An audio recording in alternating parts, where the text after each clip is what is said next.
even though fall camp just started this past Wednesday, folks, in true Seminole fashion, we couldn't close the offseason without just a little more, what's the word I'm looking for? Panic, confusion, frustration, or just better yet, basically asking whether or not our bad luck will ever end based on basically the decision making of an 18-year-old. All that and more on today's edition of Locked On Seminoles. Let's ride. Are Locked On Seminoles, your daily podcast on the Florida State Seminoles, part of the Locked On Podcast Network. Your team every day.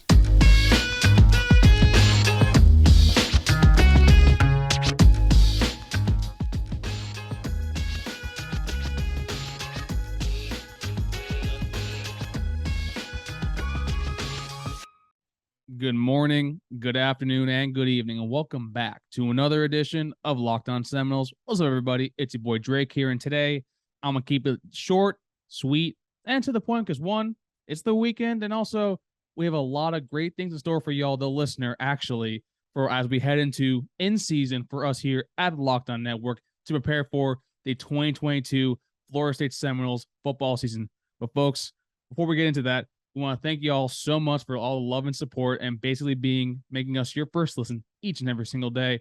But please, if you can, don't forget 5-star reviews, either on Apple Podcast, Spotify, Stitcher, or wherever you get your podcast from. And also, we are on YouTube, as you can see, my beautiful face, Max's gorgeous, luscious face, and Dave's here. So please, if you can, like the video, hit the subscribe button at the tippy top.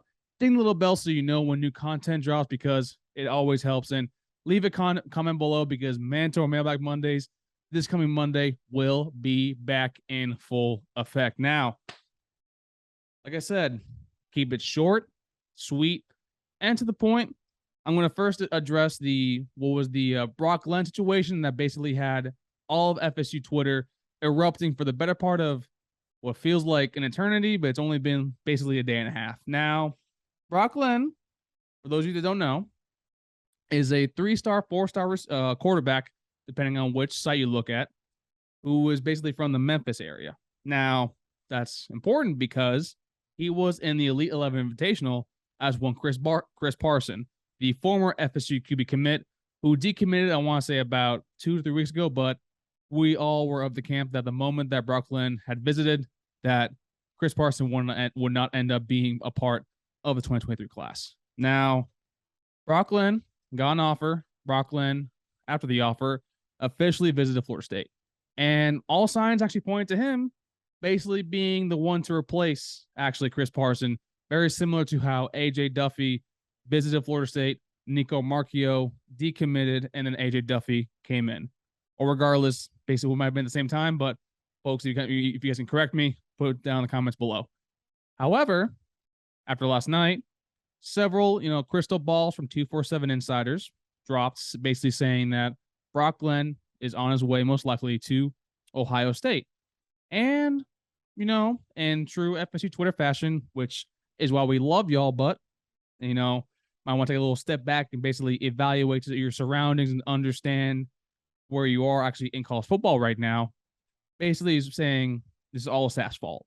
Now, if y'all been listening to the show long enough, if you're new here, welcome, obviously.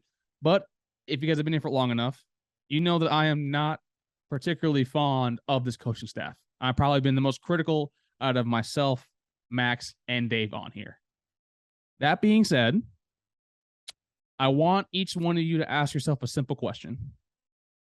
If you had a son who was a top-tier quarterback, basically where basically Brock Glenn is right now, a top 300 quarterback, 3-star, 4-star by most, rating websites, and you were given the offer to commit and go play at Ohio State or commit and go play at Florida State, which one would you choose and which one would you think you want to send your son to most often not? I'm asked that because you look at Ohio State, they have produced several first-round QBs. C.J. Stroud's about to be a first-round QB in this upcoming draft. Justin Fields got drafted as a first-round QB this past season. And they've also sent J.T. Barrett and Cardale Jones to the NFL as well. Now, were those former two successful? No.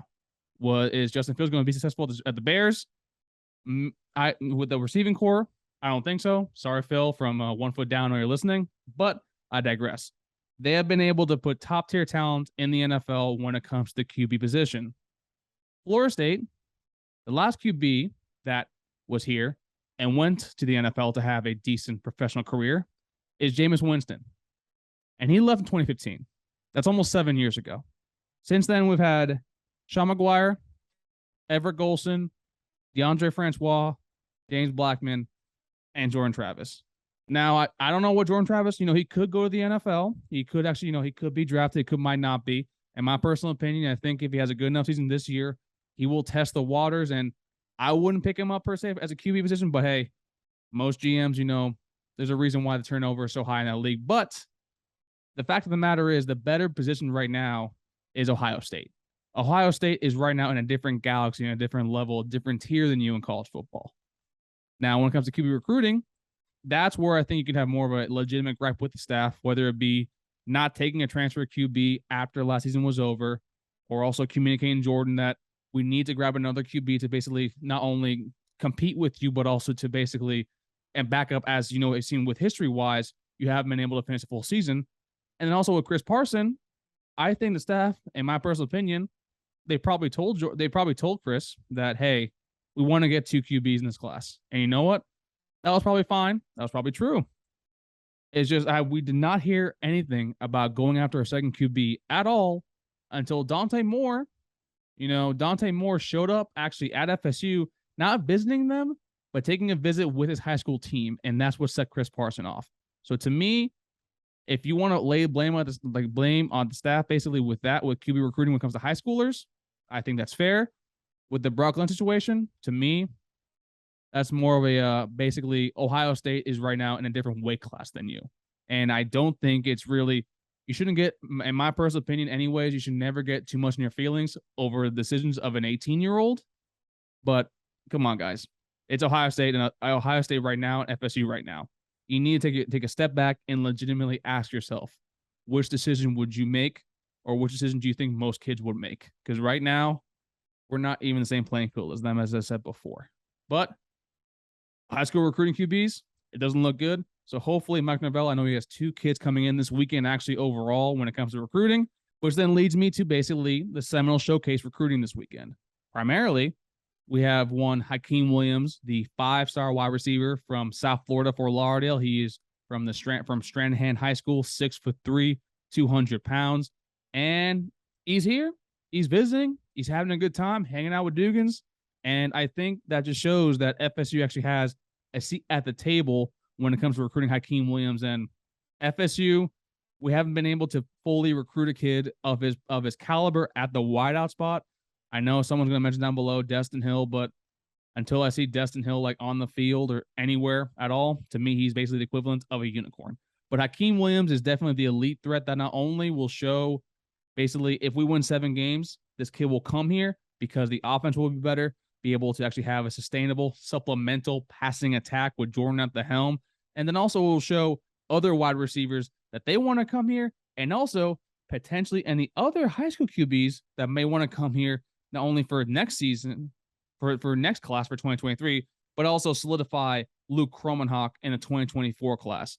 And not only do we have him coming in, we have one Blake Nichelson, the linebacker from Manteca, California, Manteca High School, also 6'3". I think he's around the same way too as well.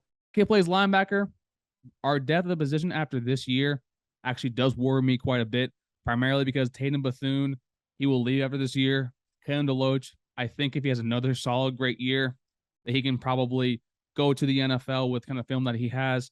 Amari Gaynor, to me, is the epitome of a kid that draft scouts will love, and basically he'll get an invite to the combine.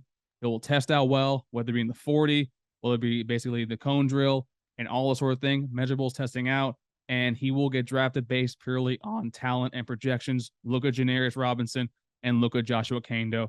And Blake Nicholson coming in will help us depth-wise, pair him up with Omar Graham Jr. And also Blake Nicholson.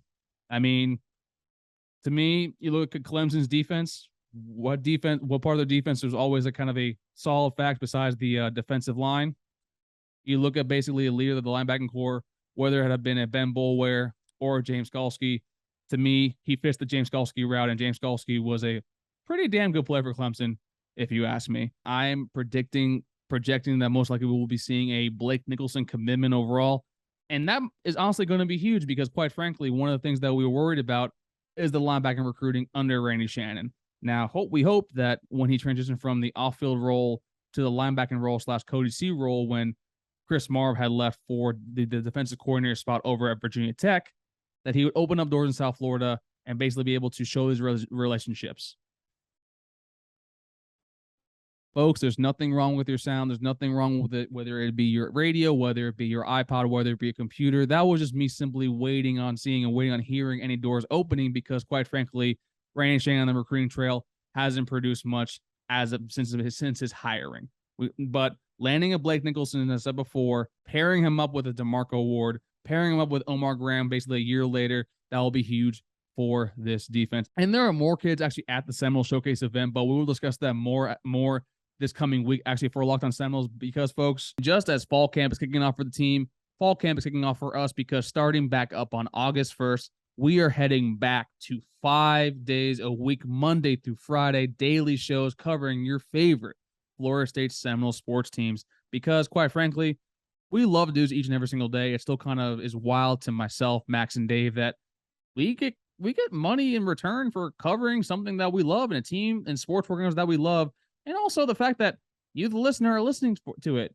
And either, you're listening for love or you're listening to hate. Either way, a listen is a listen. And we want to thank each and every single one of y'all. So the content will be coming. We'll be bringing on our other friends at the Locked On Network to basically discuss their teams heading into the season. Know Your Foe will be back.